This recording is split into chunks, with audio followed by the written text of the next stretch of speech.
They used to say that because I was like, stop saying Apple is so good, but now I'm just like, and where's my iPad, you know? Today we're unboxing the MacBook Air 2020 edition with the M1 chip. I will show you my personal setup for university or educational purposes in general, and also my setup for photo and video editing with a list of the most important apps and softwares that you will need. So let's dive in and start maximizing your productivity with this little device.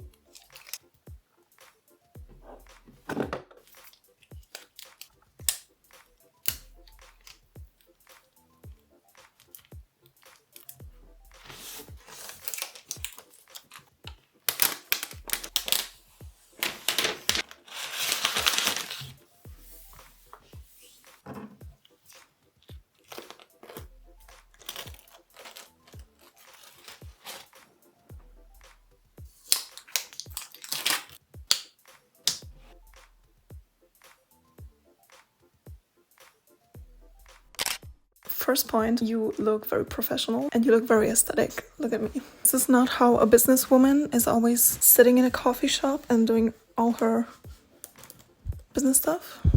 Just the unpacking of this device alone is so much fun and so satisfying. For me, this was very new because my old laptop was not an Apple, so switching to an Apple laptop is a big difference. So I will just start with like a general overview. This is a MacBook Air, the 2020 version, and it's got the Apple M1 chip, as you can read right there.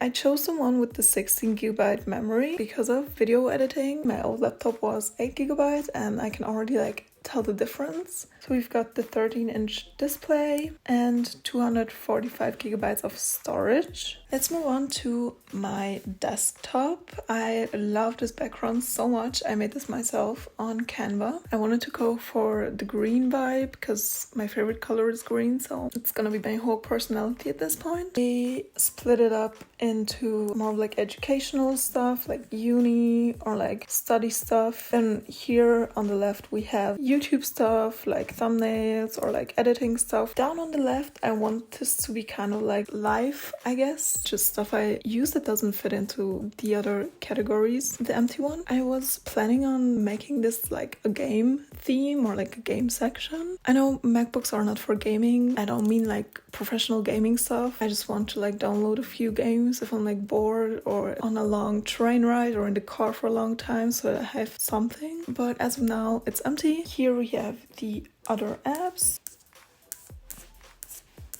I kind of feel like a grandma, but I'm getting there. And down here is my dock. We have the Finder and the Launchpad. That's like the typical stuff. Then I downloaded Google Chrome because I just refuse to use Safari. I also don't use it on my phone. I'm just, I guess, a Google type of girl. Then we have the messages. It's really cool. You like kind of sync up your messages from your phone. Then we have the photos. That's also very cool that it syncs up with your phone because it's so much easier. You don't even understand the struggle that I had to go through figuring out how to get my pictures from my phone onto my old laptop, which is not Apple, so I couldn't airdrop it or something. I don't even know how I imported them. Anyways, this is so much easier now. Then we have FaceTime, reminders, notes, also syncs up with your phone. Love that. These three, I'm not sure if I'm gonna keep them here. You know, there is also Word and Excel and PowerPoint. I think I might just stick to that. I will have to try these out and then see which one I like more. Then we have the App Store, System Preferences, Downloads, and the bin. So just like the usual stuff that it's on here.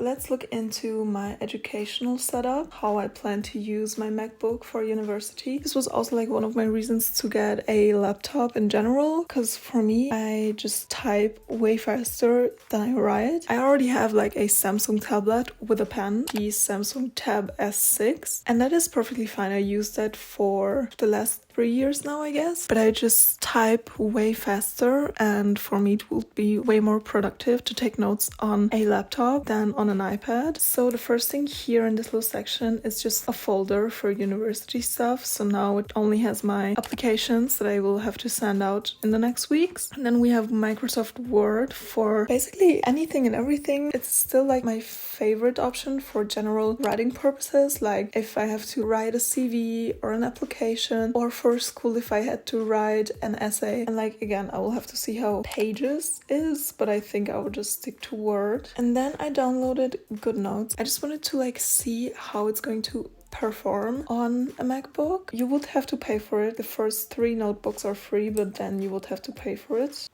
Can't even delete what I wrote here. See, like I'm really struggling with this. I don't know, I just have the feeling that this app is still the best when you use it on an iPad. You can see it's meant for that. I don't feel like they developed it enough to use it on a laptop. I mean, it's obviously good if you have an iPad and a MacBook, because then you can sync it up and type something and then also use your iPad. But only having it on your MacBook, I don't know how efficient it would be. I just feel like there are better alternatives for note-taking on a laptop than this. There's also an app called Notability, but once again, I feel like it's going to be the same issue as with GoodNotes. If you already have an iPad and you just got a MacBook to it, then I think these apps are actually really good. Now, more stuff that I will need for university will be Google Calendar. It's just where I like to organize any important dates or just important appointments. And another alternative for note-taking, in my personal opinion, is Google Drive. I have used Google Drive for also the past years where I've been in school. Like for example, I made different folders for all my subjects in school, and I could upload all my notes that I took with my tablet onto here. For example, this one.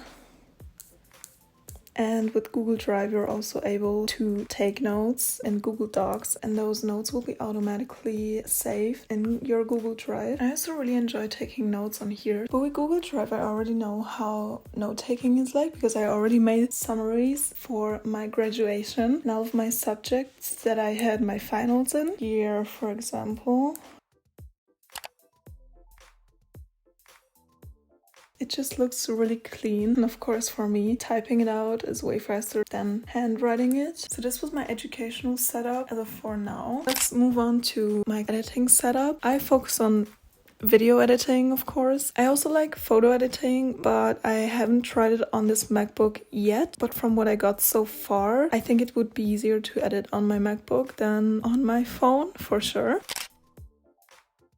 But for now, I'm just going to focus on video editing. So let's look at the folders first in this little section. One, we have YouTube done. That's just where I save all my videos before uploading them. With my thumbnails, videos, editing. So this is where all the footage goes in before uploading it to my editing software. Here you can see my editing software, DaVinci Resolve, and the DaVinci Resolve Media folder to it. As I said earlier, this was also one of my main reasons to switch and upgrade to another laptop, specifically with more memory than 8 GB. On my old laptop, I had the same software, but my laptop was not having it with the 8 GB memory. My favorite part was when my whole laptop just crashed and everything got deleted, and I was like, I will never use my laptop ever again to edit a video. I will just stay on my phone. It's way faster compared to my old laptop, and I don't have to stress about losing footage or my phone just dying on me. But now it's a different story. I tried editing one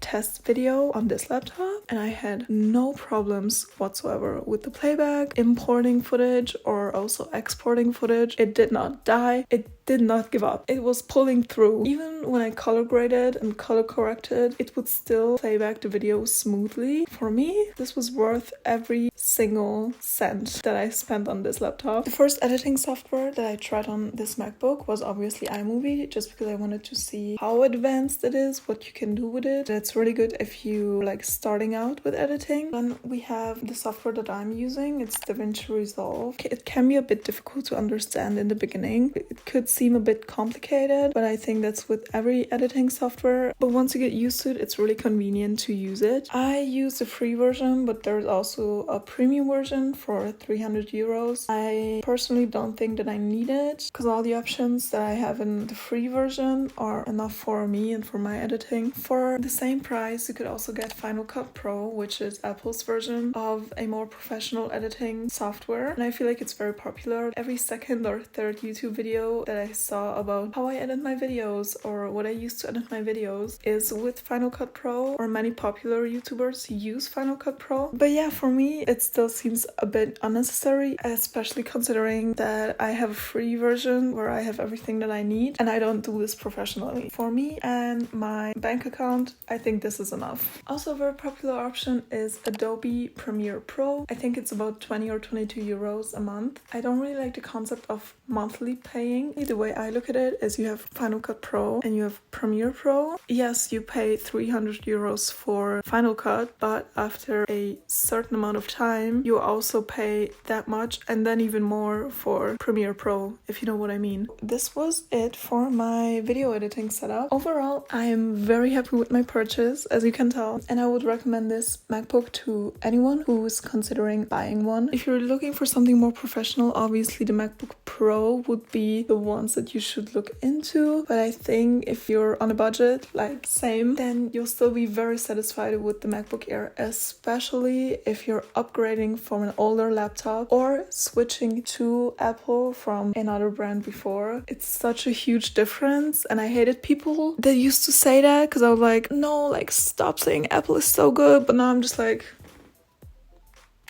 and where's my iPad, you know? If you want good motivation to be productive and look very aesthetically pleasing while doing that, just go for it. I don't want to say just go for it because like it's really expensive, but like save up and then go for it. But I still hope I could help you out in your decision making in some type of way. And I'll have to end the video here because I gotta go now with my fancy MacBook, sit in a cafe and look hot and mysterious and sexy while doing nothing. Bye!